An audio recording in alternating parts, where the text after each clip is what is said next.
On that question of accountability, though, when Ben, I think, made the point that before the election, the president in a debate said he took responsibility for Benghazi.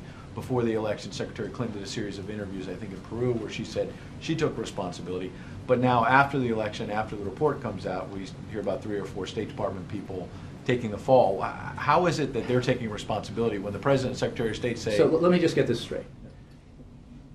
The president and the Secretary of State order immediately an accountability review board headed by 2 individuals who are admired broadly across the political spectrum in Washington, who have served their country admirably in the diplomatic service and in the military. That report is extremely detailed. It is very critical of both inadequacies in our security and in decisions and actions that were taken. Immediately, accountability has been brought to bear with regard to 4 individuals who are very senior.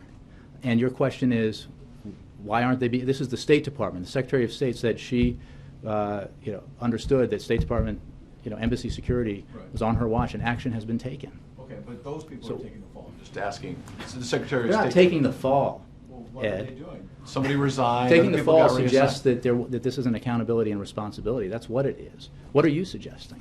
I'm just asking a question as to whether, as was asked already, about whether the accountability ends with those people. People at higher levels said before the election that the buck stopped with them.